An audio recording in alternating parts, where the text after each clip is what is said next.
우리 시간 함께 나눌 말씀의 제목은 여호와께서 아브람과 맺으신 언약입니다. 우리 지난주에는 이제 부활주일이라서 고린도전서 15장 부활장이라고 말씀드렸었죠.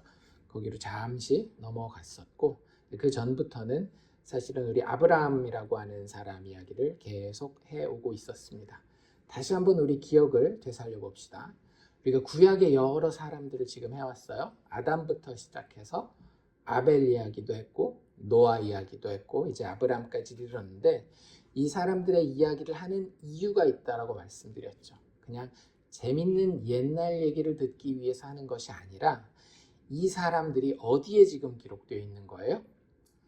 성경에 기록되어 있기 때문에 이 사람들의 이야기를 우리가 보는 것이라고 말씀드렸고요. 성경은 사람에 대한 이야기를 하는 책이 아닙니다. 성경은 누구에 대한 이야기를 하는 책인가 하면 하나님에 대한 이야기를 하는 책이에요. 근데 하나님은 절대 우리에게 그냥 알려주실 수가 없습니다. 아무리 우리가 비나이다 지성이면 감천이라더니 이렇게 해서 알 수 있는 분이 하나님이 아니에요. 우리가 하나님에 대해서 아무리 연구를 많이 하고 논문을 쓰고 책을 써도 하나님에 대해서는 한 가지라도 알 수 있는 것이 우리 스스로에게는 나올 수가 없어요. 하나님을 알 수 있는 유일한 방법은 하나님이 직접 자기 자신을 우리에게 드러내는 것인데, 그걸 조금 어려운 말로 계시라고 한다라고 말씀드렸습니다. 많이 들어보셨죠? 근데 그 계시가 여러 가지 방식으로 우리에게 주어지는데, 우리에게 마지막 방식으로 주어진 것이 무엇인가 하면 하나님의 말씀이에요. 그런데 우리가 이야기할 때 단어, 한국말 단어로 말씀이라고 하면 글씨에 쓰여진 단어로만 생각하기 쉬운데, 사실은 그 말씀이 책이라기보다는 한 사람의 인물로 하나님이 하나님 자신을 우리에게 드러내면서 그분을 말씀이라고 불렀습니다. 그게 누구예요? 예수님이죠. 요한복음 1장 1절에 보면 태초에 말씀이 계시니라. 그게 누굴 얘기를 하는 거였어요? 예수님이라고요. 그래서 그 하나님이 자기 자신을 드러내려고 할 때에 드러내는 유일한 방식이 뭐냐면 말씀이신 예수에 대해서 드러내는 거였어요. 예수를 통하여 드러내는 거였어요. 그리고 그 말씀이 지금은 더 이상 예수님이 우리와 함께 계시지 않잖아요. 왜? 예수님이 죽으셨다가 다시 살아나시고 어떻게 하셨어요? 하늘로 승천하셨기 때문에 그 예수님이 우리에게 직접 자기를 드러낼 수 없기 때문에 기록된 말씀을 자기 대신 남겨놓으시고, 이 말씀이 누구를 통하여? 예수님이 보내신 성령을 통하여 우리에게 깨달아질 때에 비로소 우리는 누구에 대해서 알게 되는 거예요? 하나님에 대해서 알고 하나님에 대해서 경험할 수 있게 되는 거예요. 이해가 좀 되십니까? 성경책은 다른 책과 완전히 다른 책입니다. 그 목적도 다르고 만들어지는 방법도 다르고 그것이 사람에게 적용되어서 사용되는 방법도 완전히 달라요.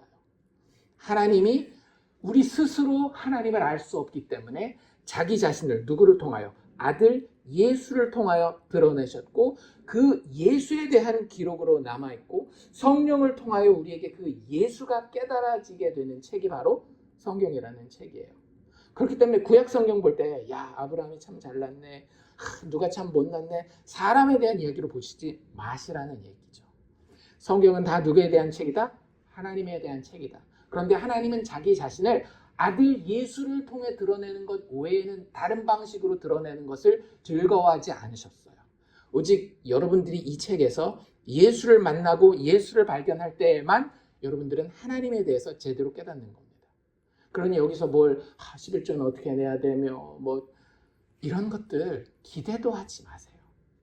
그냥 여기 나와 있는 것은 하나님 앞에 우리가 얼마나 설 수 없는 죄인임에도 불구하고 하나님 예수를 통하여 그 백성들을 어떻게 만나시는 그분의 성품이 어떤 것인지를 십자가를 통하여 우리에게 보여주시기 위한 책이 창세기부터 요한계시록 마지막까지 성경이라고 하는 책입니다.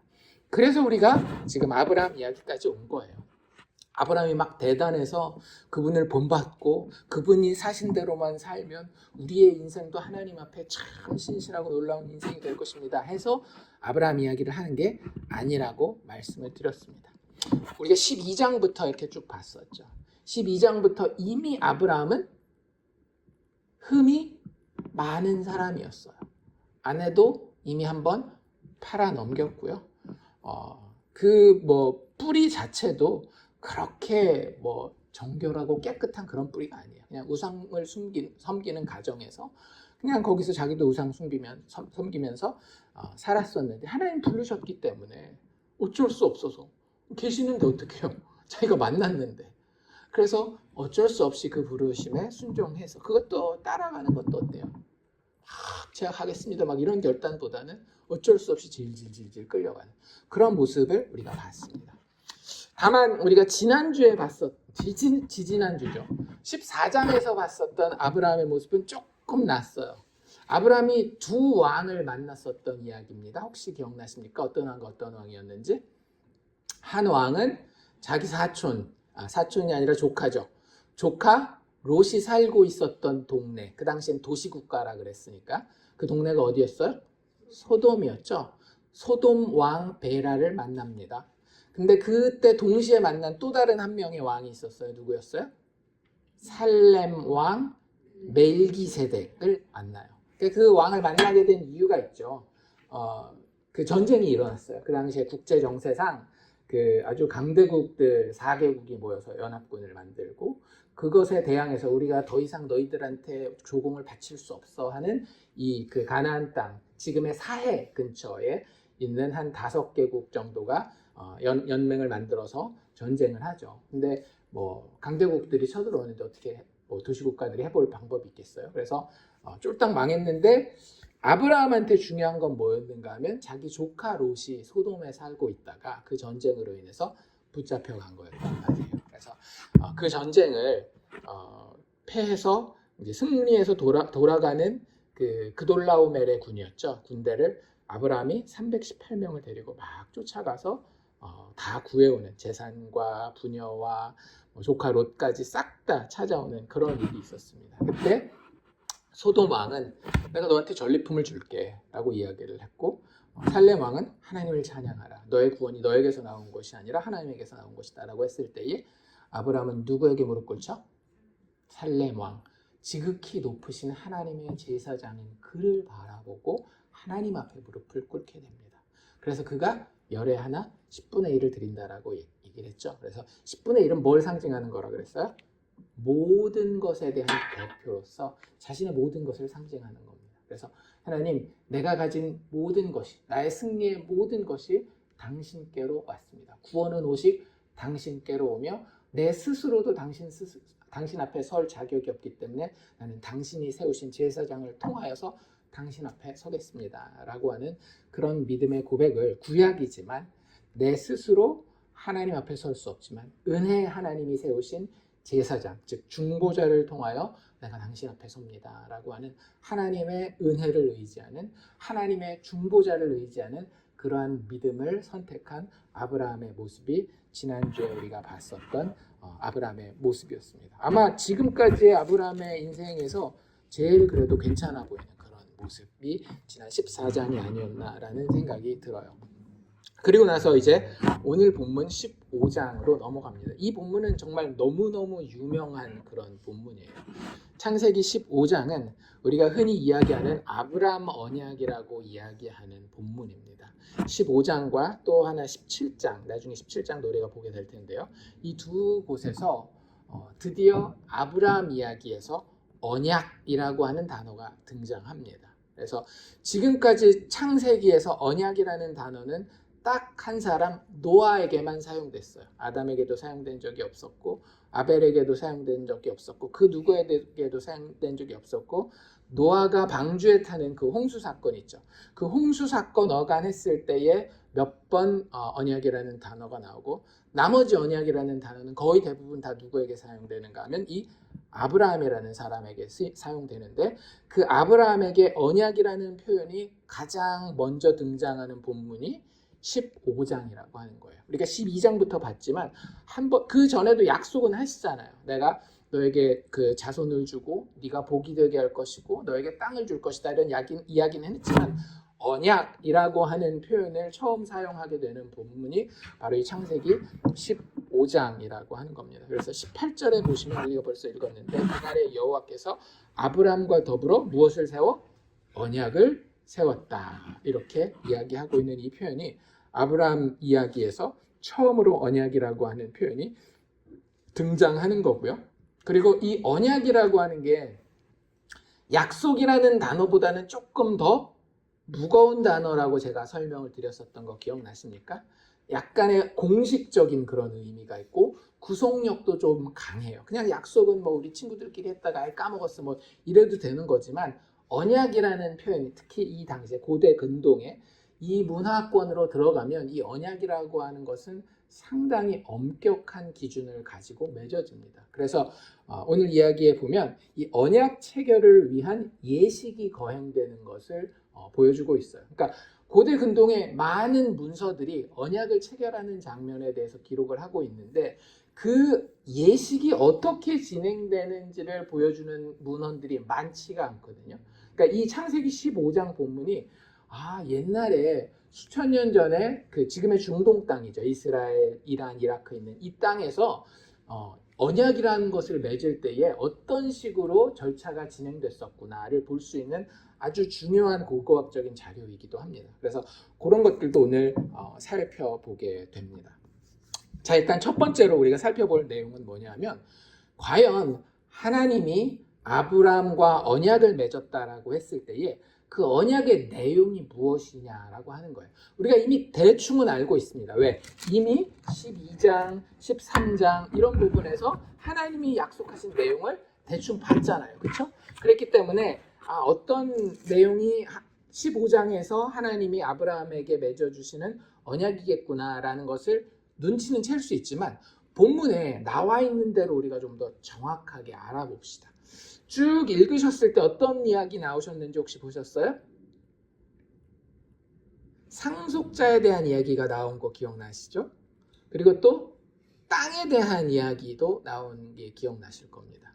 근데 우리가 12장으로 다시 돌아가면 12장에서는 세 가지를 약속하셨어요. 뭐였는지 혹시 기억나십니까? 상속자를 약속하시고요. 땅도 약속하시고 상속자가 씨. 그러니까 이거는 이미 약속한 거 여기 언급하고 있고 땅도 언급하고 있고 하나 더 언급하는데 그게 뭐냐면 내가 너로 복이 되게 할 것이다. 너를 축복하는 자는 내가 축복하고 너를 저주하는 자는 내가 저주하고 심판할 것이다.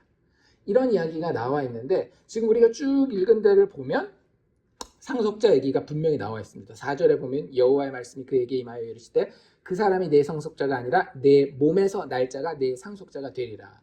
그리고 하늘의 별도 보여주시잖아요. 그렇죠? 그래서 하늘의 별을 셀 수 있나 보라. 내 후손이 이와 같으리라. 하나님 이렇게 얘기해서 상속자에 대한 이야기 한 거 우리가 봤어요. 그리고 땅에 대한 이야기도 합니다. 그렇죠? 땅에 대해서도 뭐라 그래요? 아까 그 언약이라는 표현 쓰는 그 18절에 보면 뭐라 그래요? 언약을 세워 이르되 내가 이 땅을 애굽 강에서부터 큰 강 유브라데까지 내 자손에게 주리라 해서 땅에 대한 이야기도 분명히 이 언약에 포함되어 있는 것을 볼 수 있어요. 그러면 복에 대한 이야기가 어떻게 보면 빠진 것처럼 보이잖아요. 내가 너로 복이 되게 하리라. 옛날 개역 한글판대로 한다면 내가 너로 복의 근원이 되게 하리라 라고 하는 표현이 없는 것처럼 보여요. 정말 없을까요? 1절에 나와 있습니다. 1절에 뭐라고 나와 있는가 하면 1절 제가 다시 읽어드릴게요. 이후에 여호와의 말씀이 환상 중에 아브라함에게 임하여 이르시되 아브라함아 두려워하지 말라. 나는 내 방패요 너의 지극히 큰 상급이라. 하나님이 아브라함에게 뭐가 되겠다라고 이야기하고 계셔요? 방패가 되겠다. 그리고 또 상급이 되겠다. 여러분들 진짜 우리가 교회 다니면서 기도원 다니고 부흥회하고 이러면서 얼마나 엉뚱한 얘기를 많이 들었는지 몰라요. 이 세상에서 교회 열심히 봉사하고 하나님 잘 섬기면 천국에 가서 큰 집에 삽니까? 조그만 집에 삽니까? 큰 집에. 그러니까 이 세상에서 교회에서 헌금도 많이 해야 되고 그리고 봉사도 열심히 해야 되고 내 집안일 좀 못하더라도 교회 일은 먼저 나서야, 그래야지 나중에 천국에 갔을 때 큰 집에서 살 거 아니에요. 저 망가져가는 초가삼간에 사는 게 아니라. 그러니까 교회에서 봉사 좀 열심히 하십시오 라고 들어왔는데, 그렇게 들으시면 안 된다라고요. 맨날 그렇게 배웠잖아요. 자동차도 거기 가면 이 세상에서 야, 네가 예수 믿는다라고 구원은 받지만 교회 봉사 안 하고 헌금 제대로 안 하면 천국 가서도 너 똥차 탄다.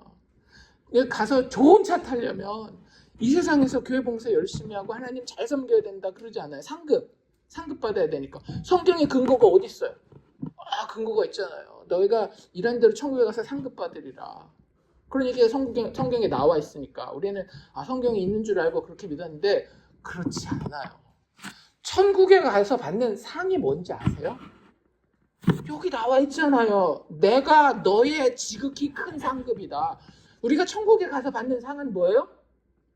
하나님이에요. 집도 아니고 차도 아니고 건강 장수 명예도 아니고 그냥 상 자체가 하나님이에요. 하나님이 모든 생명의 근원이요 복의 근원이십니다. 그분이 아브라함의 큰 상급이, 지극히 큰 상급이 될 것이라고 이야기했으면 아브라함이 복이 되는 게 맞죠. 하나님은 안 까먹으셨어요. 여러분, 이게 되게 중요합니다. 하나님은요, 자기 백성들에게, 자기 사람들에게 자기 자신을 주실 것을 약속하고 계시는 거예요. 이게 하나님이 하나님의 백성과 맺는 언약의 가장 중요한 부분이고 제1번이라고 하는 겁니다. 1절에 나왔잖아요. 나머지 그 후손에 대한 이야기, 땅에 대한 이야기는 저기 4절, 18절 이쯤이나 가야 나오지만, 하나님이 언약을 지금 딱 맺는데 언약 맺는 첫 순간에 하는 얘기가 뭐예요? 난 너의 방패이고 나는 너의 지극히 큰 상급이다라고 이야기하시잖아요. 그게 하나님이 하나님의 백성과 맺는 언약 내용의 핵심이라고 하는 겁니다. 그걸 제대로 이해해야 후손이 무슨 뜻인지, 씨가 무슨 뜻인지, 땅이 무슨 뜻인지 알아요. 많은 사람들이 예수 잘 믿으면 부동산 부자가 될 것처럼 생각하죠. 왜? 아브라함도 땅을 많이 얻었으니까. 아브라함 당대는 못 얻었지만 나중에 여호수아 때 보면 이스라엘 땅을 다 얻으니까. 예수 잘 믿으면 좋은 땅 싼 가격에 사서 부동산 부자가 된다라는 게 땅을 그 후손에게 그 복으로 주신다라는 이야기입니까? 아니잖아요. 하나님이 자기 자신을 그 백성들에게 주시고 하나님 본인이 그들에게 상급이 되신다라고 하는 것은 무슨 뜻인가 하면, 내가 부른 그를 내 나라의 일부가 되게 하겠다라고 하는 거예요. 하나님 자체보다 더 좋은 건 있어요, 없어요? 존재하지 않아요. 그렇기 때문에 내가 누군가를 부른다라고 하는 것은 그들이 하나님으로부터 떨어져 있는 자들이잖아요. 아브라함 보세요. 우상 숭배하는 가정에서 본인도 우상 숭배하고 자랐는데 하나님이 부른 순간 어디에 포함되는 거예요? 하나님의 계획에 포함되는 거예요. 그리고 그 하나님의 계획의 클라이맥스는 뭐죠? 그의 아들 예수 그리스도를 통해서 하나님이 누군지가 너무나도 분명하게 드러나는 것이에요. 그런데 그것이 하나님이 친히 인간의 핏줄을 통해서 나오도록 하신단 말이죠. 그래서 자손에 대한 씨에 대한 이야기를 하는 거예요. 나의 계획 가운데에 내가 나를 가장 분명하게 드러낼 텐데 내 아들 예수를 통해 드러낼 거야. 그런데 그가 그냥 하늘에서 뚝 떨어지면 너희와 같지 않잖아. 그런데 너희의 모든 염려를 알고 너희의 모든 고통을 알고 너희의 모든 유혹을 아는 그 몸으로 너희의 후손 가운데에 태어날 거야.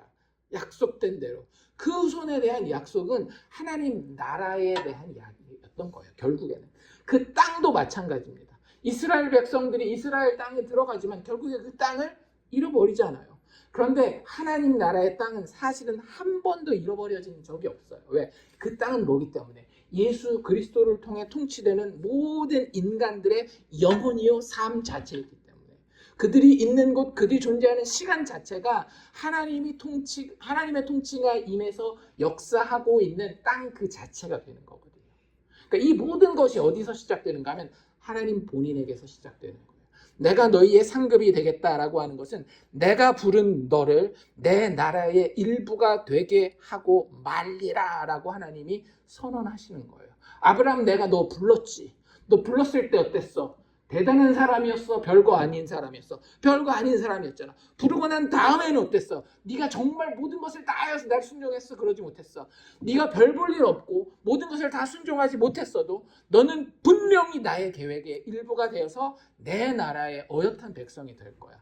이게 하나님이 이야기하시는 거예요. 그래서 하나님의 백성들에게 계속 하나님이 하시는 약속이 뭐예요? 예레미야서 32장 38절을 보면 그들은 내 백성이 되겠고 나는 그들의 하나님이 될 것이다. 얼마나 많이 나와요. 이걸 네 글자로 하면 뭐예요?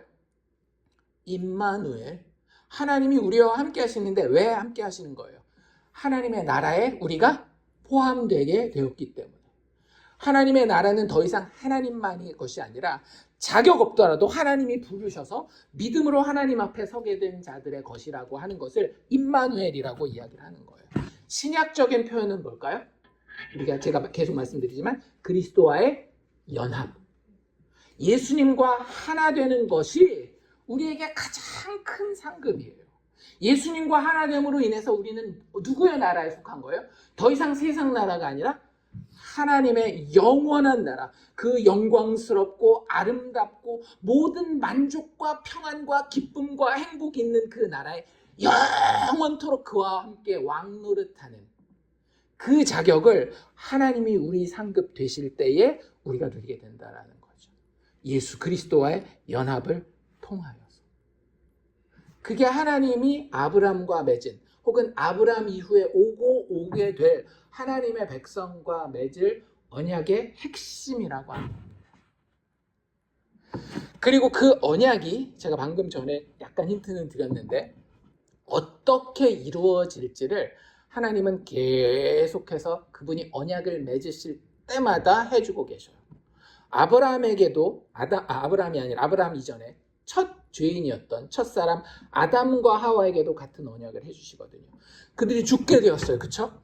죽게 된 그들에게 주신 소망이 뭐였어요? 여자의 후손에 대한 소망이었던 거 기억나십니까?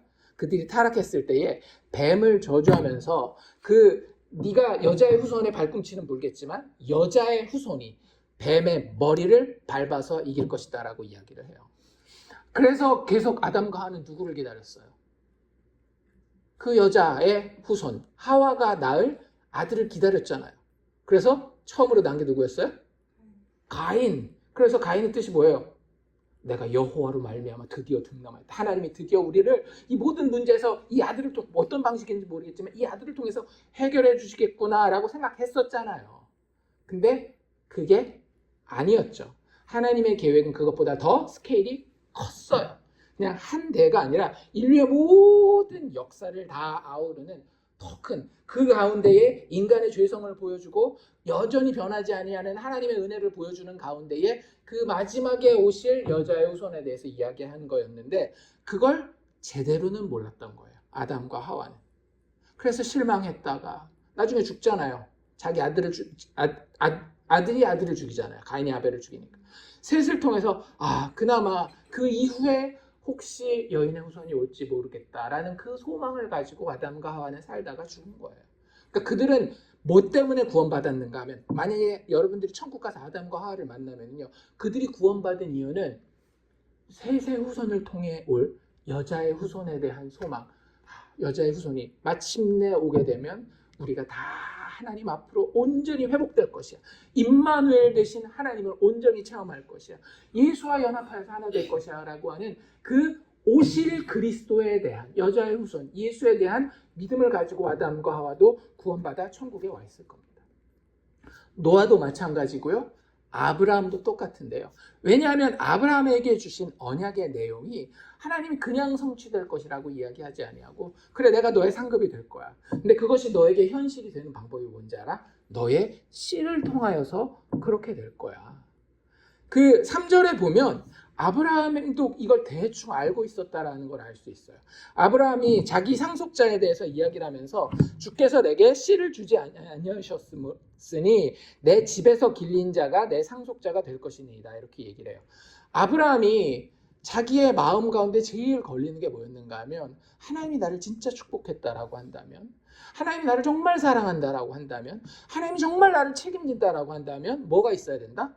씨, 자식이 있어야 된다. 후손, 상속자가 있어야 된다라는 생각을 가지고 있었어요. 그런데 있었어요? 없었어요?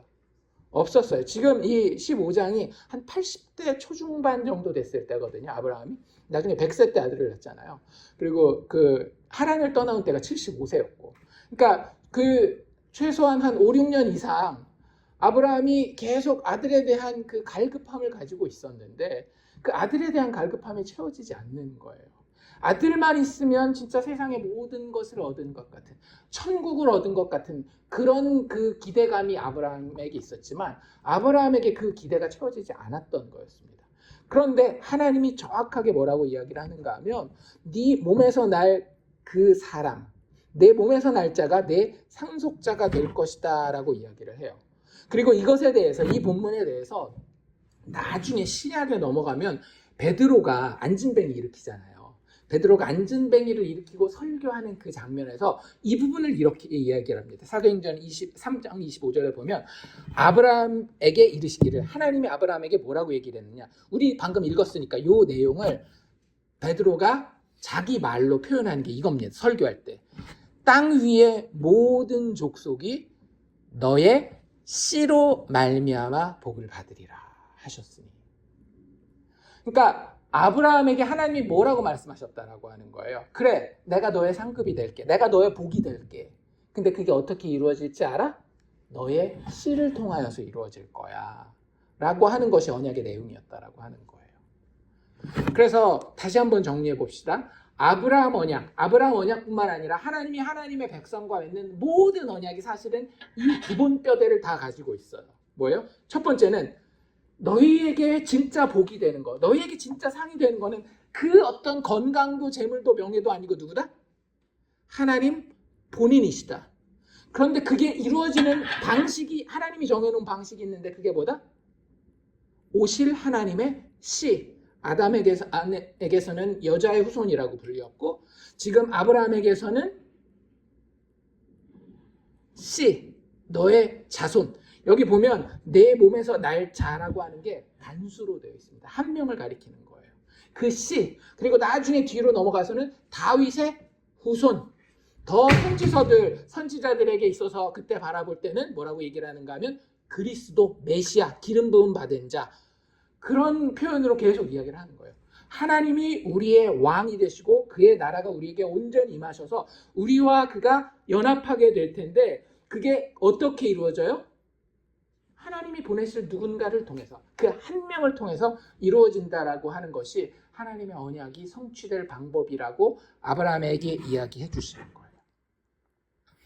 그래서 우리가 아브라함 언약의 내용이 뭐냐? 일단 기본적으로 뭐 세 가지, 아까 말씀드린 것처럼 복의 근원이 되는 것과 자손이 많아지는 것과 그다음에 땅을 얻는 거라고 얘기를 하는데 이 모든 것이 사실은 방금 이야기한 그 내용이 합쳐진 하나님 자체가 그들과 연합하여서 하나님 나라의 그를, 하나님이 부르신 그 사람을 포함시키는 거예요. 그리고 그게 어떻게 이루어진다?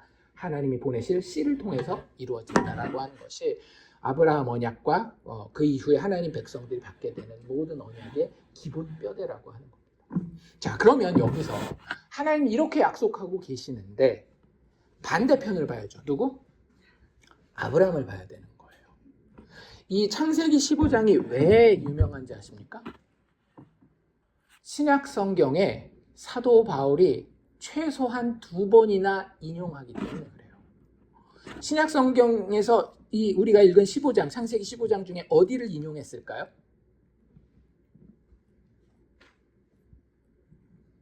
못 찾으셨어요? 6절 제가 읽어드릴게요. 아브라함이 여호와를 믿으니 여호와께서 이를 그의 의로 여기시고. 많이 들어보셨죠? 아브라함이 어떻게 의인 되었느냐? 할례를 행했기 때문에? 아니다. 심지어 아브라함 때는 뭐도 없었어요? 율법도 없었단 말이에요. 그러니까 율법을 지킴으로 의인 되는 것도 안 되고. 근데 할례를 했기 때문에 의인이 되었다 그런 말도 없어요. 심지어는 어디에도 아브라함이 의인이 되었다라는 얘기가 없는가 하면 이삭을 바치는 장면, 나중에 이제 22장 가면 보게 될 거거든요. 이삭을 바치는 장면에서도 네가 이삭을 바쳤으니 이제 의인이다라는 표현이 나오지 않아요. 아브라함이 하나님 앞에 너는 의롭다라고 인침받는 게 여기입니다. 방금 읽은 이 6절이에요. 아브라함이 여호와를 믿으니, 아무것도 한 거 없이 뭐만 했어요? 여호와를 믿으니 여호와께서 이를 그의 의로 여기시고, 그러니까 그의 믿은 것을 의로 여기셨다라고 얘기를 해서 갈라디아서, 로마서 이런 데 가면 사도 바울이 계속 인용합니다. 니네들 아브라함이 유대인들한테 얘기하는 거죠. 아브라함이 니네 믿음의 조상이라고 얘기를 하는데, 니네 혈통의 조상이라고 얘기를 하는데, 그 아브라함이 어떻게 구원받았는지 알아? 율법으로 구원받은 게 아니야. 율법 있기 훨씬 전의 사람이고, 심지어는 할례 받기도 전에 하나님은 이미 아브라함을 의롭다 하셨어. 어디서? 여기 창세기 15장에서. 뭐로 인하여서? 믿으니 이를 그의 의로 여기셨다라고 얘기를 하는 거예요. 그래서 우리가 이 창세기 15장에 아브라함을 이야기할 때 항상 어떤 그 사람으로 이야기를 하는가 하면 역시 믿음의 사람, 믿음의 조상 아브라함. 그쵸? 하나님도 의롭다 하는 그런 믿음을 가진 사람 아니에요. 대단하지 않습니까? 근데요, 여기 아브라함이 어쩌고 있나 보십시오. 아브라함 믿었다라고는 얘기를 하는데 그 믿음이 얼마나 대단한 믿음인지, 얼마나 보잘것없는 믿음인지 직접 판단해 보시기 바랍니다. 직접. 그냥 상상으로 아브라함이 성경에 나왔으니까 대단할 거야, 그러지 말고 성경에 나와 있는 걸 가지고. 첫 번째 1절을 잘 보십시오. 1절. 이후에 여호와의 말씀이 환상 중에 아브라함에게 임하여서 말씀하셨다, 이렇게 얘기를 하고 있죠. 하나님이 아브라함에게 환상 가운데 나타나서 말씀하시는 거예요. 이거 누구한테 하는 겁니까? 선지자들한테 하는 겁니다. 그렇지 않아요? 선지자들이 환상을 보고 하나님의 말씀을 듣고 그걸 백성들에게 전하는, 이게 나중에 보면 실제로 아브라함을 뭐라고 부르는가 하면 선지자라고 부릅니다. 그 장면은 다음번에 제가 보여드릴게요. 근데 이 하나님의 말씀이 임했는데 하나님의 첫 말씀이 뭐였을까요? 아브라함을 향해서 써 있잖아요. 아브라함아 두려워하지 말라. 아브라함아 내가 너의 방패다. 아브라함아 내가 너의 큰 상급이다. 이 말 하지 않고 하나님이 처음으로 하신 말씀이 뭐냐면 아브라함아 두려워하지 말라.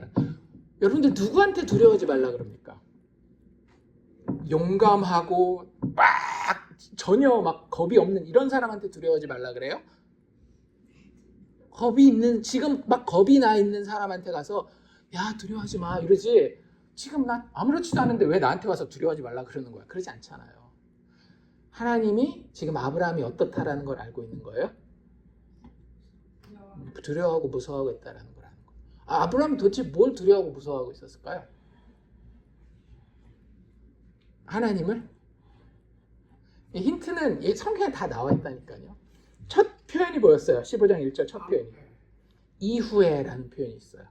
어떤 일이 있었고 그 일 이후에 아브라함은 지금 두려워하고 있는 거예요. 그러면 15장 앞에는 14장이잖아요. 14장에 무슨 일이 있었습니까? 롯을 구했어요. 아브라함이 전쟁에 나아갔던 겁니다. 두 가지를 걱정하겠죠. 하나는 뭐예요? 아브라함이 전쟁을 해서 자기 대적으로 돌린 사람이 누굽니까? 그돌라오멜이라고 하는 저 갈대아우르 근처에 있는 아주 강한 제국의 왕이었단 말이에요. 그러면 지금은 져서 돌아갔지만 어떻게 할 수 있어요? 다시 군대를 이끌고 내려올 수 있잖아요. 아니 그 전에 소돔 고모라를 비롯한 5개의 도시국가가 연합을 했는데도 졌는데, 만약에 그 그돌라오멜이 연합군을 이끌고 혹은 수십만 대군을 이끌고 아브라함 하나 보고 찾아오면 아브라함 어떻게 되는 거예요? 세된 거죠. 완전히 망한 거예요. 죽은 목숨이란 말이에요. 그런 게 두려운 거예요. 또 자기가 방금 전에 멜기세덱 왕을 선택했던 거 기억나시죠? 살렘 왕 멜기세덱을 선택했잖아요. 그건 무슨 의미를 가졌었어요? 동시에 누구를 선택하지 않은 거였어요? 소돔 왕 베라를 선택하지 않은 거예요. 소돔 왕 베라가 자존심이 상했을까요? 안 상했을까요? 자존심이 상했죠. 야, 자기가 인심 쓰는 척 하잖아요. 네가 다 구해왔으니까 그 사람들만 나한테 돌리고 나머지 물건들은 네가 다 가져 있는데, 아브라함이 뭐라 그래요? 네가 나로 부자 되게 하겠다라는 그 말 듣기 싫어서 네가 싹 다 가져가라. 소돔 왕 입장에서는 상당히 자존심 상하는 일입니다. 그러니 아브라함이 자기 가까이에, 명목상으로는 자기 편이죠. 그 가나안 땅에 같이 살고 있으니까 자기 편이지만 자기가 신경을 엄청 건드려 놓은 소돔 왕 베라며, 아니면 멀리 떨어져 있지만 만약에 쳐들어온다라고 한다면 그 압도적인 힘 때문에 자기가 도저히 어떻게 해볼 수 없는 그돌라오멜의 세력을 생각한다라고 한다면 두려워할 수밖에 없는 상황인 거예요. 근데 여기서 한 가지가 계산에서 빠진 겁니다. 뭐가 계산에서 빠졌어요? 상급. 하나님. 아브라함의 상급 되시는 하나님이 계산에서 빠진 거예요. 그렇지 않나요? 그돌라오멜이랑 싸웠어요? 안 싸웠어요? 이미 싸웠어요. 이겼어요? 졌어요? 이겼어요. 어떻게 이겼어요? 하나님이, 여기 이야기하시잖아요. 너희 대적을 내 손에 붙이신 지극히 높으신 하나님을 찬송할지로다. 하나님이 아브라함과 함께 하셨기 때문에 세상이 보기에 엄청나게 압도적인 힘을 가진 그돌라오멜이라 할지라도 아브라함은 대결에서 이겼단 말이에요. 그런데 아브라함이 다시 그돌라오멜과 붙게 될 상상을 할 때 누구는 빠지는 거예요? 하나님 빠지는 거예요. 이해가 되십니까?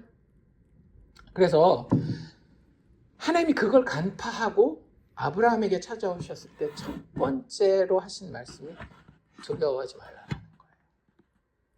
여기까지는 이해가 됩니다. 그래, 이제 이 막 며칠이 지났을지 모르겠지만 뭐 일주일이라도 지나고 한 달이라도 지나고 혹은 1년이라도 지났으면 아브라함이 하나님이 함께 하셨던 걸 까먹을 수도 있지. 그러니까 하나님이 그건 용서해 주면서 야, 두려워하지 마 라고 이렇게 찾아오실 수도 있다라고 생각이 들 수 있어요. 그러니 거기서부터 이제 다시 회복된 아브라함의 믿음, 그래서 아브라함이 하나님을 믿으니 그것을 그의 의로 여겼다 이렇게 얘기할 수, 역시 아브라함의 믿음은 처음엔 조금 했지만 쫙 성장해서 괜찮은 것 같아, 이렇게 생각한다라고 한다면 1절만 읽으신 거예요. 그 뒤에도 계속 읽으셔야 돼요. 하나님이 분명히 1절에서 약속을 해주셨죠. 뭐라고? 내가 너의 방패이며 내가 너의 지극히 큰 상급이다 라고 이야기를 하셨어요. 그럼 여러분들이 아브라함이라고 한다면 그때 뭐라고 반응하셔야 돼요? 감사합니다. 혹은 아멘, 할렐루야 이래야 될 것 같잖아요. 아브라함은 뭐라 그랬게요? 제가 읽어드릴게요. 상상하지 않고 그냥 그대로 읽어드릴게요. 주 여호와여, 무엇을 내게 주시려 하나이까? 나는 자식이 없사오니 나의 상속자는 이 다메섹 사람 엘리에셀이니이다. 하나님이, 야, 내가 너의 큰 상급이야. 내가 직접 너의 큰 상급이라고. 그랬더니 아브라함 뭐라 그래요? 하나님 필요 없고요. 난 상속자가 있어야겠는데 그 상속자가 없어요. 하나님 주신다라고 약속하셨는데 아직도 없단 말이에요. 10년도 더 지났어요. 하나님에 대해서 극악무도한 불신을 가지고 있는 거예요. 믿음과 완전 반대 자리에 서 있는 거예요. 제가 하나님이라면 어땠을까요? 복을 주려고 지금 왔잖아요. 아브라함한테 상급을 주려고 왔다가 아브라함이 이 말 하는 순간 확 마음이 상해서 그래, 그럼 네가 한번 잘해봐라 하고 저는 떠나가 버리겠어요. 아브라함이 지금 그러고 있는 거예요. 진짜 재밌는 건 뭔지 아십니까? 성경에서 실제 아브라함이 하는 말을 기록해 놓은 게 많지 않거든요. 그 중에 첫 번째 대사가 이거예요. 아브라함 입에서 처음으로 나와서 성경에 기록된 대사가 하나님 나한테 뭘 주려고요? 이게 무슨 얘기예요? 하나님 나한테 주신다 그래놓고 안 주셨잖아요. 못 믿겠는데요? 이게 아브라함 입에서 처음 나온 말이라고 하는 거예요. 그러실 수도 있겠죠. 그래서 아브라함은 이미 자기 계획을 하나님한테 얘기합니다. 하나님이 안 주시니 저는 제 지혜대로 제 계획을 세웁니다. 나의 상속자는 여기 내 종 중에 다메섹 출신의 사람 엘리에셀이 있으니까 엘리에셀이 내 후손 될 테니까 하나님 걱정 꺼요. 어차피 도와주지도 않을 거. 이러고 있는 거예요. 진짜로. 거기까지는 한 번은 참을 수 있죠. 참을인지 한번 쫙 해가지고. 근데 3절 뭐라 그러고 있어요? 이제 2절이 하나님에 대한 불신이라고 한다면 3절은 뭐냐면 주께서 내게 씨를 주지 아니하셨으니 내 집에서 길린 자가 내 상속자가 될 것이니이다. 요걸 이제 제가 조금 더 알아듣기 쉽게 말씀을 드리면 이게 뭐냐면 제가 아들이 없걸랑요? 왠지 아세요? 주님이 안 주셨기 때문에 그렇잖아요. 주님이 누구 원망하고 있는 거예요? 하나님 원망하고 있는 거예요. 여러분 이게 죄인의 기본적인 본성입니다. 첫 범죄를 범했던 아담과 하와도 어떻게 했어요? 아담 너 왜 그랬어? 그랬더니 아브라함이 하나님께서 저에게 주신 이 여자가 나를 유혹해서 이거 먹은 거 아닙니까? 해서 누구 원망하고 있어요? 하나님 원망하고 있어요. 하나님. 우리는 안 그러나요? 하나님 어찌하여 나한테 이런 환난을 갖다 주십니까? 하나님을 원망하고 있는 아브라함. 여기까지 못 참죠. 그래? 그럼 네가 잘해봐라. 난 네 편 아니라며. 그래 난 네 편 안 할란다 하고 가버릴 수 있을 거예요. 근데 그 아브라함을 붙들고 하나님이 어떻게 하십니까? 4절. 야 임마 그 사람이 너의 상속자가 아니야.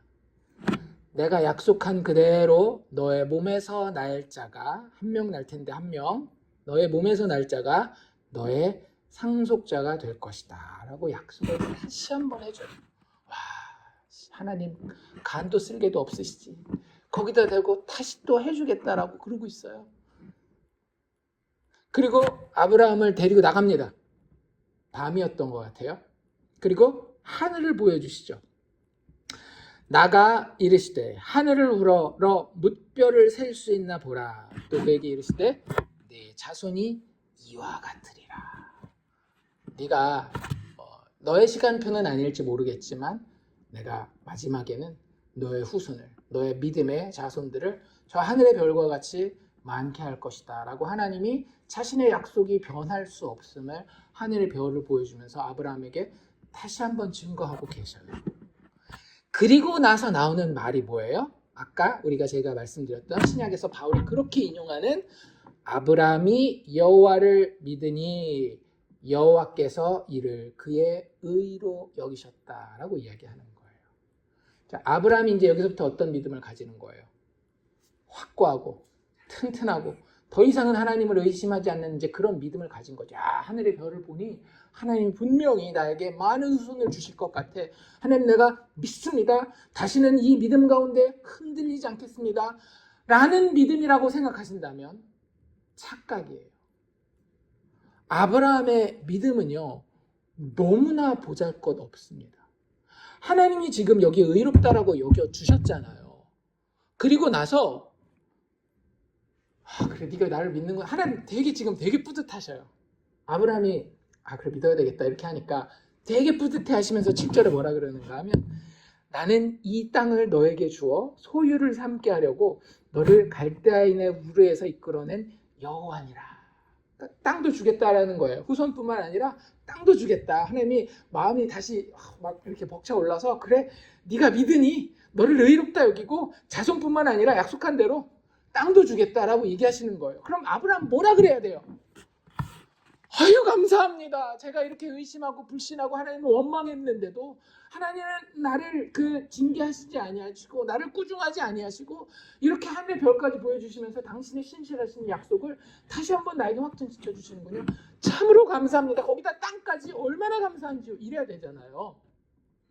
땅을 주겠다는 하나님 앞에 아브라함이 뭐라 그러는지 아십니까? 8절 주 여호와여 내가 이 땅을 소유로 받을 것을 무엇으로 알리까? 아직도 하나님을 의심하고 있는 거예요. 이걸 하나님 뭐라고 부르셨더라고요? 믿음이라고 부르셨고 그걸 의롭다라고 하신 거예요. 진짜 믿음 맞습니까? 진짜 의로운 거 맞습니까? 이런 사람들이 천국 가야 되겠어요? 제 기준에는 못 갑니다. 공평해야지. 어떻게 이런 놈이 천국을 가요? 이런 걸 믿음이라고 인정을 해주고. 근데 하나님은 달랐어요. 하나님은 아브라함이 이런 믿음을 가지고 있었는데도 아이고 너 믿는구나. 그리고 너 그 믿음 때문에 의롭다.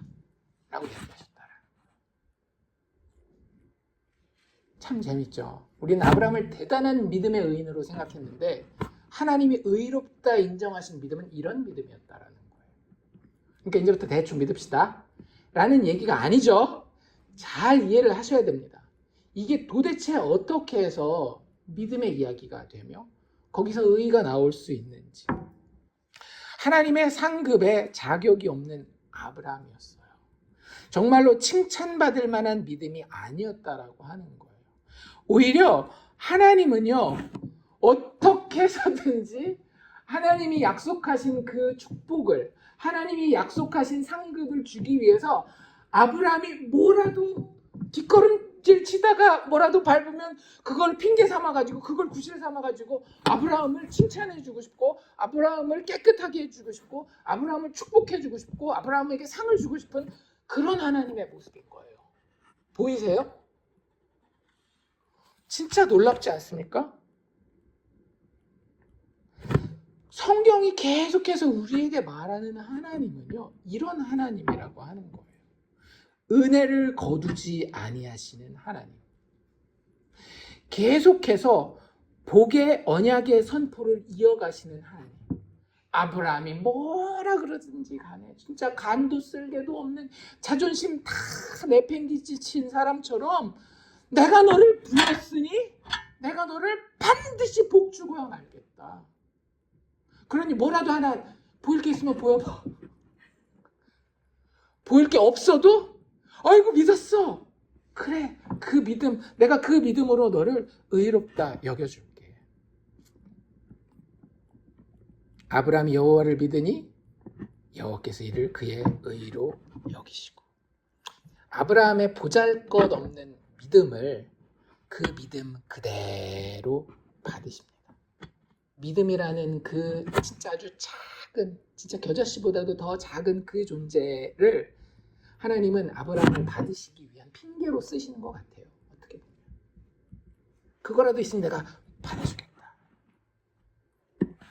그러니 여러분들, 우리가 예수 믿는 자로서, 성도로서, 그리스도인으로서 복을 받는다라고 하는 것은, 그게 뭐 세상의 복을 심지어는 이야기를 하건 천국에서 받게 될 영원한 하나님이라고 하는 복을 받게 되는 것이 되었건, 그것은 우리의 어떤 것 때문에 가능한 게 아닙니다. 아까 제가 말씀드린 것처럼 막 교회 봉사하고 헌금 많이 하고 깨끗하게 도덕적으로 살고 뭐 나는 뭐 금식기도 하고 뭐 이런 어떤 그런 나에게서 나오는 게 아니에요. 하나님이 우리에게 허락하시는, 신자가 받게 되는 복은요, 상급되기를 기뻐하시는 하나님이 있기 때문에 가능한 겁니다. 무슨 얘기인지 아시겠어요? 하나님의 성품 자체가 어떤 상품이라고요? 복이 되는 것을 기뻐하셔요. 상급이 되는 것을 기뻐하셔요.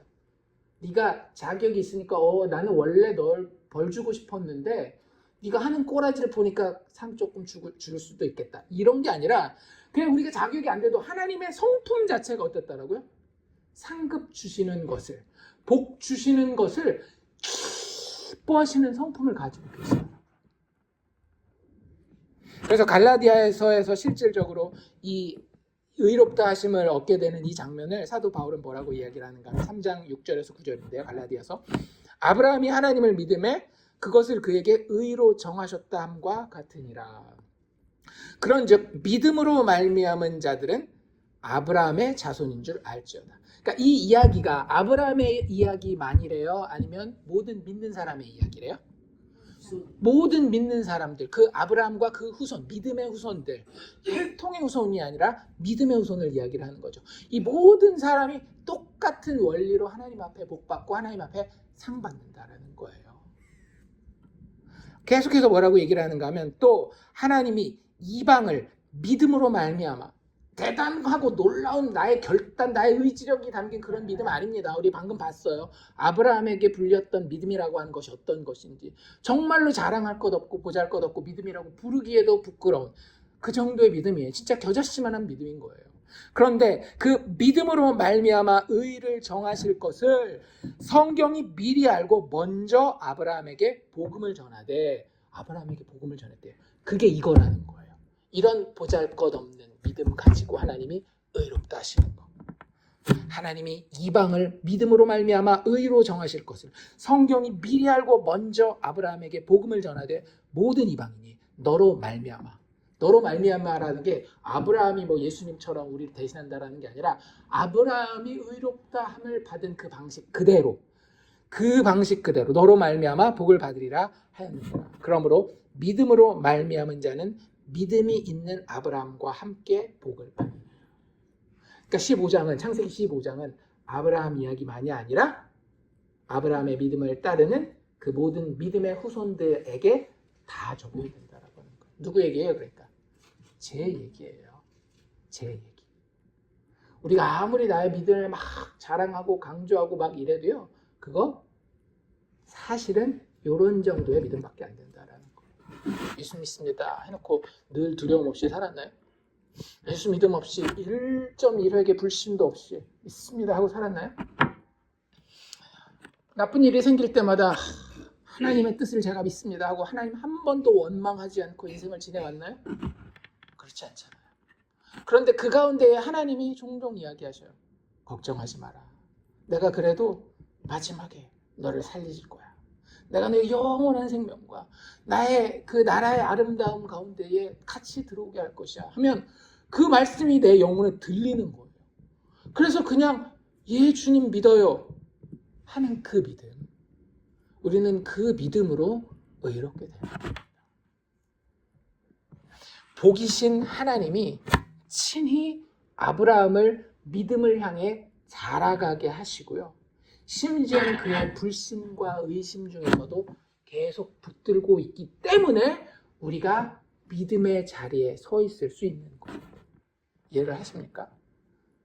그러니 사도 바울이 계속 이야기하잖아요. 너희가 자랑할 게 있다 없다? 너희가 믿음으로 구원받으면 자랑할 것이 없다라는 게 그런 이야기예요. 그걸 모르니까 교회에서 무슨 얘기예요? 큰 믿음 이야기하죠. 저 장로님은, 저 목사님은, 저 권사님은 더 좋은 믿음을 가졌어. 그런 거 없다니까요. 하나님 보시기에 인간이 내놓는 믿음은요, 정말 별거 아닌 거예요. 진짜 별 볼 일 없어요. 하나님이 믿음으로 의롭다 인쳐줘도 하나님 원망하는 게 우리의 믿음이라고 하는 거예요. 근데 하나님이 너무나 그냥 상 주는 거, 복 내리는 걸 기뻐하시기 때문에 우리가 조그만 무슨 기미만 있으면 하나님은 그걸 꼬투리 삼아서 그래 내가 너 상 줄게, 그래 내가 너를 복 줄게, 그래 내가 너를 의롭다 여기고 영원한 생명 허락할게 라고 이야기하시는 거예요. 내가 너와 영원히 함께 할게. 여러분들 이게 어떻게 가능한가요? 가능해요? 저는 제가 인생을 제 판단을 가지고 경험을 가지고 살아봤을 때 불가능하더라고요. 아무리 식구라 할지라도 자격이 너무너무 안 되잖아요. 그러면 그렇게 미울 수가 없어요. 그 순간에는. 왜 저 사람은 저렇게 이기적이고 자기만 생각할까?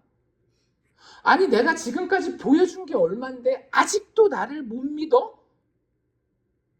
이런 마음이 들잖아요. 그럼 식구라 할지라도 이 눈에 이쁘게 들어오질 않아요. 근데 하나님은 어떻게 이렇게 하실 수 있냐라고요. 여러분들 그럴 때 제가 마음이 풀어지는 경우가 언제인지 아세요? 내가 밉게 보이는 그 사람이 그만한 대가를 치렀을 때예요. 무슨 얘기냐 하면 그 사람이 자기 편함만 생각해서, 예를 들어 설거지 얘기를 해봅시다. 설거지를 나한테 그냥 막 맡기는 것 같아요. 그래서 서로 막 싸우고 삐졌어요. 내가 맨날 했는데 오늘은 내가 좀 피곤해서 당신한테 맡겼는데 그것마저도 왜 설거지 안 했냐고 바가지를 끌고 만약에 그랬다고 해봅시다. 그럼 그게 언제 풀어지겠어요? 그 사람이 했을 때. 하루 가지고는 안 풀어지죠. 제가 마음이 좁기 때문에. 열흘 연속해서 혼자서 설거지를 다 했다 그러면 마음이 풀어지는 거예요. 왜? 누군가가 내 마음 상함에 대한 대가를 치렀기 때문에. 대가를 치른 데에 은혜와 자비가 용서가 있는 겁니다. 마찬가지예요. 하나님이 우리에게 상 주시고 은혜 베풀고 싶을 때에 그냥 그게 되는 게 아니에요. 그렇게 해서도 안 되고 그렇게 되면 버릇 나빠지거든요. 대가를 반드시 치러야 되는데 문제는 뭐냐면 우리 쪽에서 하나님이 원하시는 대가를 치를 능력이 있다 없다? 없어요. 전혀 없습니다. 우리는 하나님을 향해서 헌금 조금 열심히 하고 뭐 기도 좀 많이 하고 이러면 하나님이 대단히 하나님 앞에 우리가 대가를 치른 것처럼 여겨주실 줄로 생각하는데 천만의 말씀이에요. 우리가 집을 다 갖다 팔아도 하나님 눈 하나 깜짝하지 않아요. 너 그래서 나한테 죄 지은 거 그거 어떻게 감당할래? 나를 사랑하지 않은 그거, 나를 우선순위 삼지 않은 거, 나를 신뢰하지 않은 거 그거 어떻게 감당할래? 라고 물어보시는 거예요. 그걸 감당할 능력이 우리에게 존재하지 않는다라고. 그래서 하나님이 여기 이 이후에 아브라함이 마지막으로 한 말이 뭐였어요? 하나님 그 땅 나한테 줄 거 내가 어떻게 합니까? 라고 그렇게 물어봤잖아요. 하나님을 의심하고 있잖아요. 거기에 하나님이 말로 대답하지 않아요. 행동으로 대답하십니다. 야, 내가 이렇게 한다니까 그러지 않고요. 하나님 제가 그거 어떻게 합니까?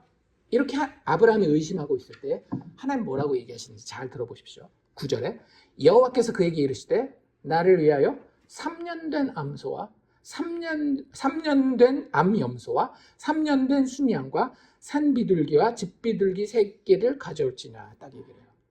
뭔 얘기예요? 우리는 모르죠. 근데 아브라함은 알았어요. 우리도 요즘 문화에 있는 거 있잖아요. 우리가 이렇게 집 계약하다가 누군가가 종이 쪼가리를 딱 들고 와요. 그럼 뭐 어떻게 하시겠어요? 짝짝짝 넘겨서 사인하죠. 왜? 우리는 알고 있잖아요. 아, 집을 계약하려고 한다면 계약서를 쓰고 맨 마지막에 사인해야 되는구나. 그런 것처럼 그 당대에도 그 3년 된 암소를 준비하고 3년 된 암염소를 준비하고 3년 된 순양 이런 짐승을 준비해라라고 하는 건 뭐냐면 계약서 준비하라는 거예요. 언약. 이제부터 언약을 체결할 때니 계약서 준비하라는 거예요. 그 계약서는 어떻게 준비하는가 하면 지금은 글씨로 쓰지만 그 당시에는 이렇게 짐승을 준비해서 그걸로 그냥 끝나는 게 아니라 그 짐승의 각을 떠요. 각을 뜨는 게 뭐냐면 정확하게 반을 가르는 겁니다. 그리고 그냥 자를 수도 있잖아요. 근데 그냥 자르지 않고 각을 이렇게 떠서 그걸 여기 보면 뭐라 그랬는가 하면 쪼갠 것을 마주 대하여 놨다라고 이렇게 이야기를 해요. 이걸 떨어뜨려 놓는데 그냥 쪼개서 이렇게 그냥 놓는 게 아니라 꽤 멀리 떨어뜨려 놓습니다. 근데 그게 짐승이 벌써 3마리에다가 새들도 있잖아요. 그러면 걸어갈 수 있을 만한 복도가 하나 생기는 거예요. 왜 그렇게 하는가 하면 계약서를 쓸 때 우리 서명하는 것처럼 서명하는 그 뜻이 뭐예요? 내가 이 계약을 반드시 지키겠습니다. 만약에 안 지키면 거기 다 써있죠. 계약을 안 지킬 시에는 어떻게 뭘 배상을 하고 뭘 포기를 하고 뭐 이런 것들이 다 써있단 말이에요. 그 계약서를 이행하겠다라는 맹세와 함께 만약에 이행하지 못했을 때에 대한 처벌도 같이 들어가는 거거든요. 그걸 옛날에는 이런 식으로 한 거예요. 각을 떠서 짐승을 양쪽에다가 놓으면 복도가 생긴단 말이에요. 그러면 거기를 지나가는 거예요. 만약에 둘이 계급이 비슷해요. 힘이 비슷해요. 그럼 둘이 지나가면 되는 거고요. 둘 중에 한 명이 힘이 세요. 그럼 누가 지나가면 되겠어요? 힘이 약한 사람이 지나가는 거예요. 그러니까 그게 무슨 뜻인가 하면 여기를 지나간다는 게 내가 얘네와 똑같습니다 라고 이야기하면서 지나가는 거예요. 내가 이 약속을 지키지 않으면 이 찢겨져서 피 흘려 죽은 짐승들의 운명이 나의 운명이 될 것입니다. 그러니까 힘이 똑같으면 둘이서 다 쌍방의 책임을 지는 거고 힘이 한쪽이 월등히 강해서 이 사람이 어쩔 수 없이 해야 되는 언약이라고 한다면 약한 자가 지나가야 되는 거예요. 뭐 어떤 때는 그냥 짐승을 잡기만 하고 식사만 하는 경우들도 있지만 그 심각하게 할 때는 이렇게 짐승을 쪼개놓고 사람들이 걸어가는 것이 그 당시에 계약을 맺는 언약을 맺는 방식이었어요. 그런데 한 번도 이런 케이스는 없습니다. 쌍방이 비슷해요? 그럼 누가 걸어간다라고요? 둘이 걸어간다라고요. 한쪽이 힘이 강해요? 그럼 누가 걸어간다라고요? 힘이 약한 자가 걸어가요. 그럼 지금 이 계약에서는 하나님과 아브라함이죠. 그렇죠? 힘이 비슷합니까? 아니죠. 누가 힘이 세요? 하나님 쪽이 월등히 셉니다. 그럼 누가 여기를 걸어가는 거예요? 아브라함이 걸어가야 되는 거예요. 그런데 17절 보실까요? 해가 져서 어두울 때에 연기나는 화로가 보이며 타는 횃불이 나타나요. 성경에서 이 불과 구름 기둥은 뭘 가리키는 거예요? 하나님의 임재를 가리키는 겁니다. 하나님이 나타나신 거예요. 지금 이 계약서를 작성하는 이 현장에. 그런데 그 타는 횃불이 아브라함 너 걸어가 라고 이야기하지 않고 아브라함한테는 한마디도 하지 않고 어떻게 해요? 하나님을 상징하는 그 타는 횃불이 쪼갠 고기 사이로 지나가는 거예요. 이런 일은 고대 근동 역사에 한 번도 없었습니다. 고대 근동에 이 쪼개놓은 짐승에 대한 이야기들이 꽤 나오거든요. 근데 이 힘이 강한 자가 저주의 그 길을 쪼갠 고기 사이를 걷는 사례는 한 번도 없어요. 단 한 번 나오는데 그게 창세기 15장에 하나님과 아브라함 사이예요. 하나님 지금 뭐라고 이야기하고 있는 겁니까? 너와 나 사이에 언약이 있다. 너는 나만 사랑하고 나만 바라보고 나는 너에게 가장 큰 지극히 큰 상급이 되어 너의 복이 되게 하며 너에게 자손을 주고 너에게 땅을 주겠다. 그런데 이거 당연히 지켜야 되는 거죠. 만약에 이것이 깨어질 시에 누가 그 대가를, 누가 그 핏값을 치르겠다? 하나님 본인 자기가 훨씬 더 힘있고 강하신 그분이 자기가 대가를 치르겠다라는 거예요. 진짜 놀랍지 않습니까? 이럴 수가 없어요. 세상에 힘 있는 자들은 항상 그 힘의 유익을, 어드밴티지를 누리려고 하지, 이점을 누리려고 하지, 그걸 포기하고 더 낮은 자의 자리에 내려가지 않는 거예요. 근데 하나님이 창세기 15장에서 우리 둘 사이에 언약을 맺었는데 이 언약이 어겨질 시에는 내가 그 언약을 내 피를 흘려 회복시키겠다라고 이야기하고 있어요. 진짜 놀랍지 않습니까? 그래서 참 재밌는 게 뭔지 아세요? 창세기 15장에는요 하나님이라는 단어가 한 번도 안 나옵니다. 알고 계셨어요? 여호와만 나와요. 10번이 넘게 여호와만 나와요. 성경에 하나님이라는 표현이 있고요 여호와라는 표현이 있어요. 이 둘의 차이가 혹시 뭔지 아십니까? 하나님은 그냥 신이에요. 위대하고 능력 있는 분. 히브리어로는 엘로힘이라고 하는 표현을 씁니다. 그런데 여호와 혹은 야훼라고 하는 이 표현은 가장 중요하게 등장하는 장면이 어딘가 하면 출애굽기 6장에 나오는 모세의 부르심의 그 장면에 나와요. 모세가 하나님의 이름을 물어보고 하나님이 자기의 이름을 여호와라고 이야기하면서 그 여호와의 이름의 특징을 이야기하는데 그게 뭐냐면 언약을 지키신 분. 약속하면 반드시 그 약속을 이루어내고야만 분으로서의 하나님의 이름을 소개할 때 여호와라고 이야기를 하는 거예요. 지금 창세기 15장이 하나님이라는 표현을 의도적으로 하나도 쓰지 않고 뭐라고만 쓰고 있다? 여호와, 여호와, 주 여호와, 여호와, 여호와 계속 이야기를 하면서 하나님이 약속 지키시겠다라는 거예요? 안 지키시겠다라는 거예요? 반드시 지키고야 마시겠다라는 거예요. 그런데 어떤 방식으로? 왜? 하나님 쪽에서는 문제가 없어요. 항상 문제가 어느 쪽에서 일어나요? 아브라함 쪽에서. 우리 죄인된 인간 쪽에서 문제가 일어나는데 그 문제가 일어날 때도 이 언약은 지켜진다 안 지켜진다? 반드시 지켜진다. 하나님이 한 번 유효하게 부르신 자는요 그 구원에 실패하는 일이 있다 없다? 절대 없어요. 왜? 그 대가를 하나님이 피 흘려 치르실 것이기 때문에. 언약 파기의 대가를 하나님이 대신해서 피 흘려 죽으심으로 치르고 이 언약의 성취를 100% 하나님이 보장하게 되는 것입니다. 하나님이 이 대답을 어디에다가 하고 계시더라고요?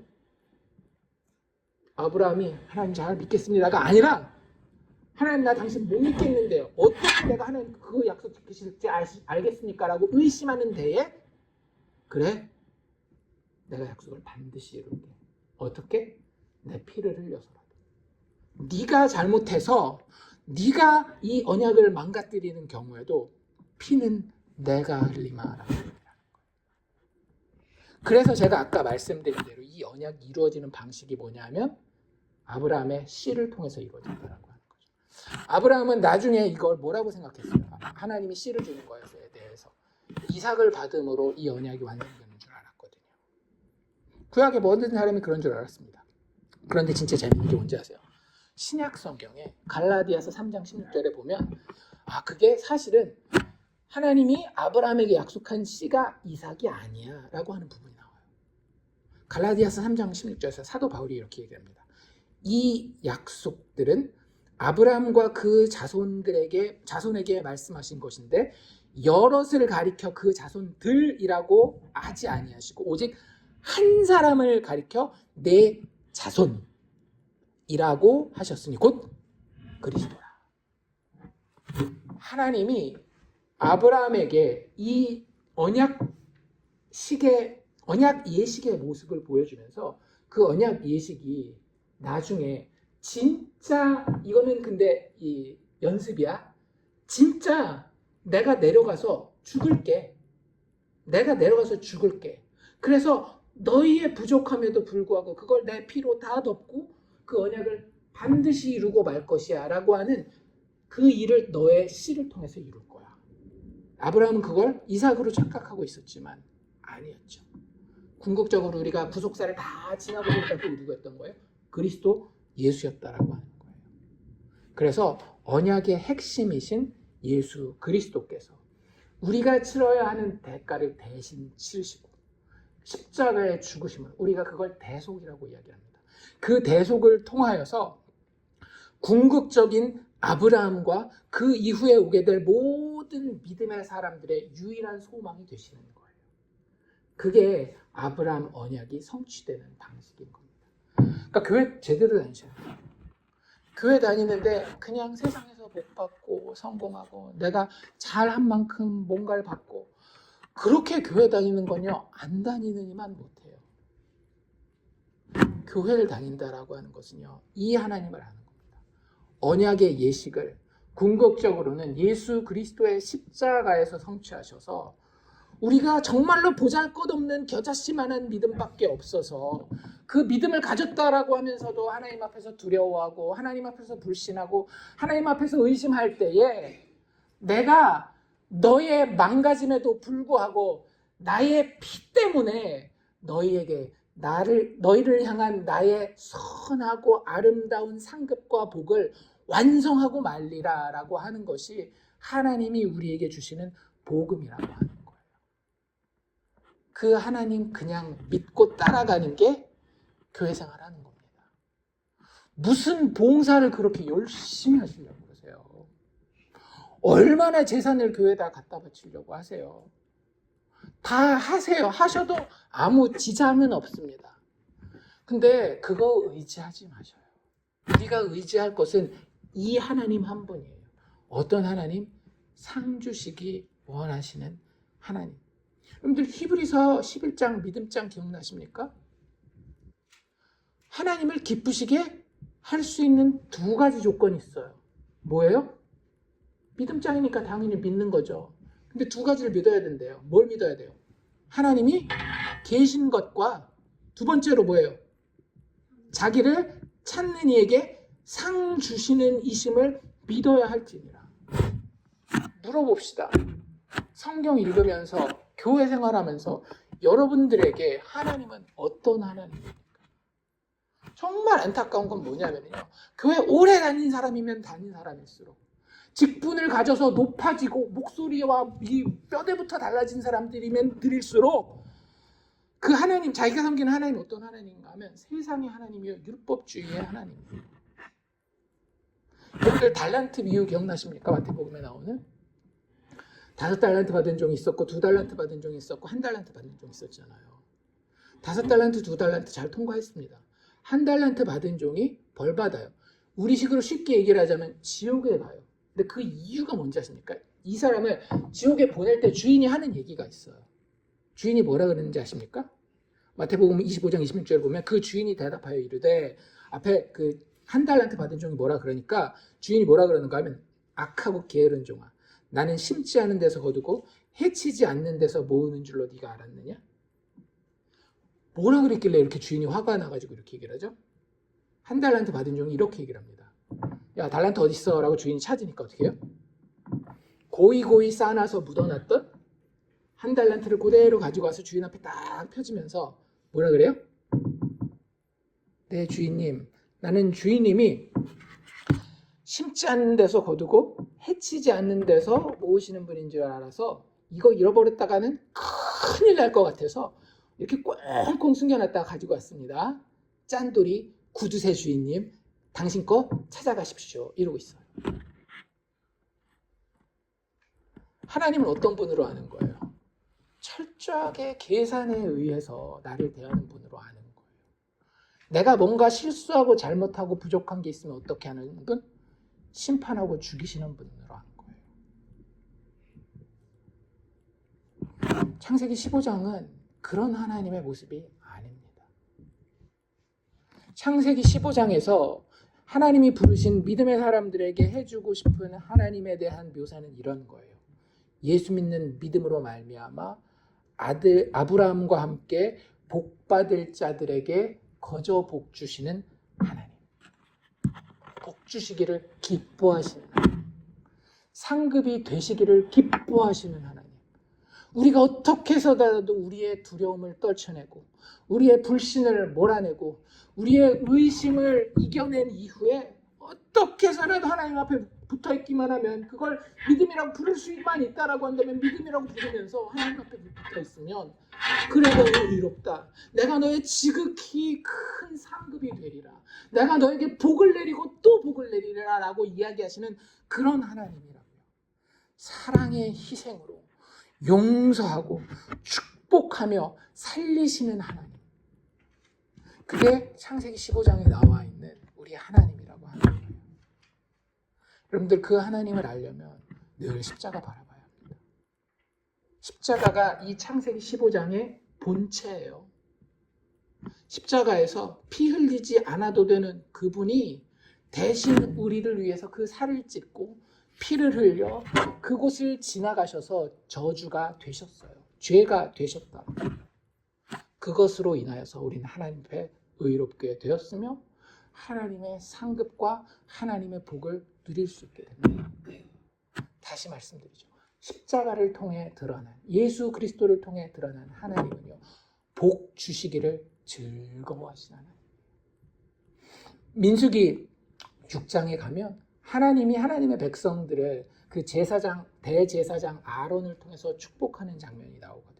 근데 거기를 보면 얼마나 하나님이 그 백성들에게 복을 주고 은혜를 베풀고 막 이러고 싶은지 그런 그 하나님의 마음이 잘 담겨 있는 구절이 있거든요. 제가 한번 읽어드릴게요. 민수기 6장 24절 26절인데요. 여호와는 내게 복을 주시고 너를 지키시기를 원하며 여호와는 그의 얼굴을 내게 비추사 은혜 베푸시기를 원하며 여호와는 그 얼굴을 내게로 향하여 드사 평강 주시기를 원하노라.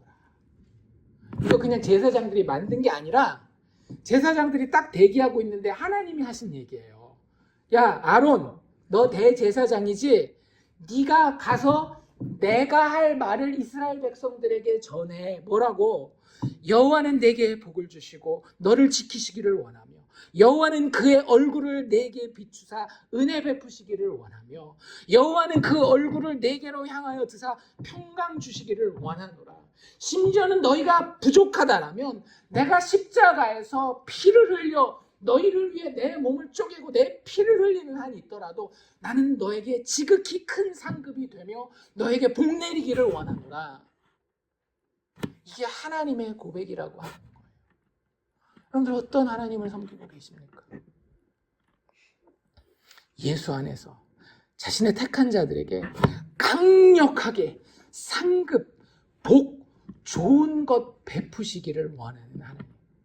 그분이 우리가 예수 안에서 발견한 창세기 15장의 하나님입니다. 말씀 정리합시다. 예수의 자기 몸을 쪼개서 피 흘린 그 희생을 바라보십시오. 그리고 그분 안에서 자기를 찾는 이들에게 상 주시는 하나님을 믿는 믿음으로 우리의 육신의 삶을 매일매일 살아갈 수 있는 우리가 되기를 주의 이름으로 축원합니다.